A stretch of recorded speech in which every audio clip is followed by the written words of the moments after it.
let's take a look at the Bible, and I'd like to read today in Romans chapter 1. And this is the Apostle Paul writing, and let's say,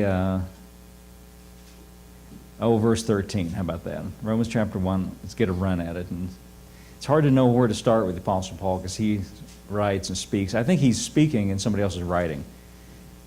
You get that from certain things that are written down, especially at the end of this letter. The person who's doing the writing names himself at the end of this epistle. So I think that's the way he's doing it. But he speaks in these long sentences, so it's hard to know where to start. In verse 13 he says, "Now I would not have you ignorant, brethren, that ofttimes I purposed to come unto you, but was let hitherto." Now that word "let" there is Old English. We don't speak that way. When we use the word "let," we don't mean it in the way they meant it. The word, a better translation would be hindered or held back. That's what "let" meant 400 years ago. "But I was hindered hitherto, that I might have some fruit among you also, even as among other Gentiles." It's interesting, he is writing with the idea in mind that he's writing to Gentiles. Now, we don't think that way today, we just think people. But in Paul's day, Paul was Jewish and he was a Pharisee, and there was a great distinction. They made a serious distinction between them. In fact, if you read in the book of Acts, one of the main themes of the book of Acts was this dispute in the church about Gentiles. Gentiles are those people who were not part of the Old Covenant, who were not part of the chosen people of God in the Old Testament. They were the outsiders. Sometimes they called them dogs. They were considered to be unclean. And so there was a great dispute and a fight, really, in the church, because the first Christians, the first church, Jesus and all of his disciples were Jewish by descent and by religion. Both there's an ethnicity involved and also a religious set of precepts.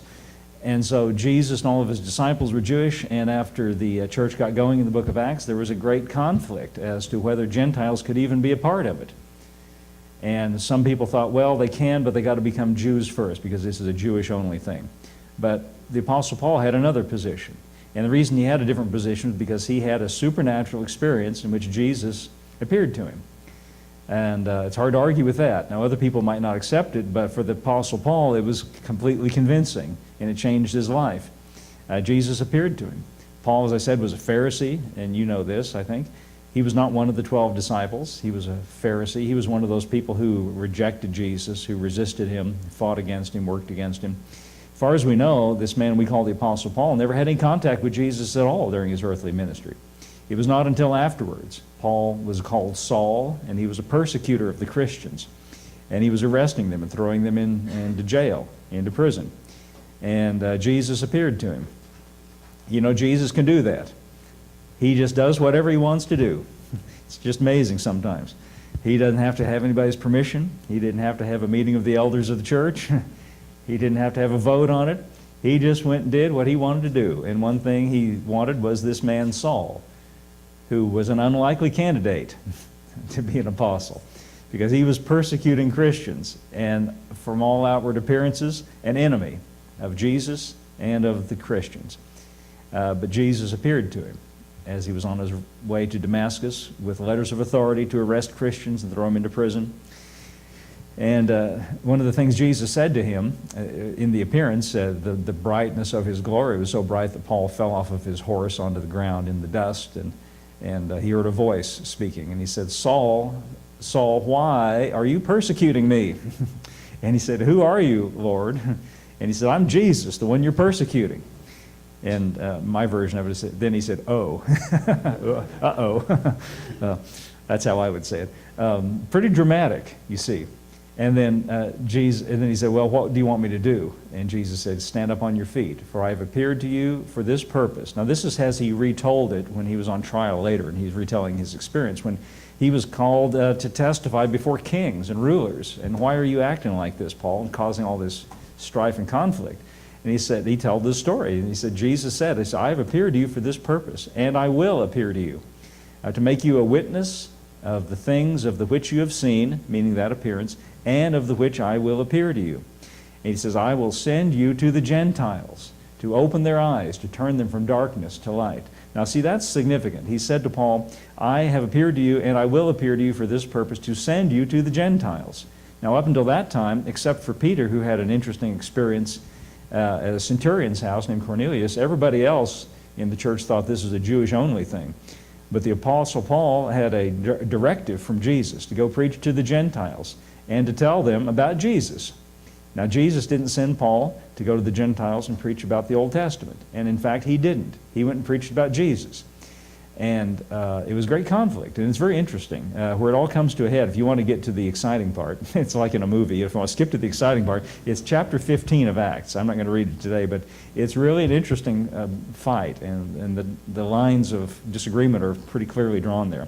Anyway, Paul here says, I want to come and speak to you. Now, these are Christians he's writing to, that I may have fruit among you also, even as among other Gentiles. These are Christians in Rome, and he's heard of them, but he's never met them. So he said, I want to come and speak to you. He says, verse 14, I am a debtor both to the Greeks and to the barbarians. Now again, this is from his Jewish point of view, first century Jewish point of view. The Gentiles, they thought of them in two different categories. They could be Greeks or barbarians. Greeks would be Gentiles who are not part of the Old Covenant, of course, but they're civilized, like the Greek philosophers. You know, they were acquainted with them. They held them in high esteem, like Aristotle and Plato and so forth, and Socrates. Greeks were referring to Gentiles who had a culture, who were civilized. Barbarians were those Gentiles, the wild people, like up in the north, the Germanic tribes. But Paul says, I am a debtor both to the Greeks and the barbarians. Why? Because Jesus sent him to Gentiles, you see. I am a debtor both to Greeks and barbarians, both to the wise and the unwise. So as much as in me is, I am ready to preach the gospel to you that are at Rome also. Now I think this is very interesting because he's not writing to sinners, to unchurched people. He's writing to Christians. He's writing to a group of Christians here, and he says, I want to come preach to you the gospel. Now in our minds, when we hear the word gospel, we think maybe sometimes that gospel is something you go and preach to people who've never heard about Jesus, which is true. That's true. Like you might be a missionary and go to some faraway place, in the Amazon jungle, where they're running around with a little cloth tied around their waist, throwing spears, and you might think, well, those people need to hear the gospel, and they do. But Paul is not writing to people like that. He said, I'm writing to you Christians in Rome. Paul evidently felt like Christians need to hear the gospel because he's writing to people who are already Christians, and he knows they are. And see, I say that because we are Christians here sitting here on a Sunday morning 2,000 years later, and I think, in my opinion, we need to hear it too. If they needed to hear it, they're no different really than us. They're Christians just like us. And Paul says, another way to look at this is, I've got a message for you that you really need to hear. That's what he's saying. Now, you're Christians, all right, but I really have some information. And where did he get this information? He got it straight from, I was about to say, straight from the horse's mouth, straight from Jesus. He got it straight from the source. He testifies of that in other epistles. When he wrote to the Galatians, he said, the gospel that I'm preaching, I did not learn it from men. In other words, I didn't get it from Peter, James, and John. But it was given to me by direct revelation by Jesus Christ. So he's kind of authoritative, and he's got some information that he feels like his listeners, his Christian listeners, need to hear. And as a matter of fact, he spends 8 chapters in this book of Romans presenting what he calls the gospel. So, as much as in me is, I am ready to preach the gospel to you that are at Rome also. Now, if he were around today and he heard about us, I think he would write us this same thing. He'd say, you Christians in Alva, I'd like to come tell you what I've got to say. I'm ready to preach to you the gospel. So he's got a message that he wants to preach. And by the way, let me just say, since this word gospel has come up here, we think sometimes the gospel just means, basically anything the preacher says. Not necessarily so. The word gospel is a translation of a word in Old English. The word from which we get gospel, in Old English, it was a kind of a convergence of 2 words. And it meant good news or good speech. Good spiel is what it was, speech. And that's kind of a German derived word. Good spiel, gospel, good speech, or good news is literally what it means. So Paul calls this message, he could have called it anything. He could have said, I've got a little message for you.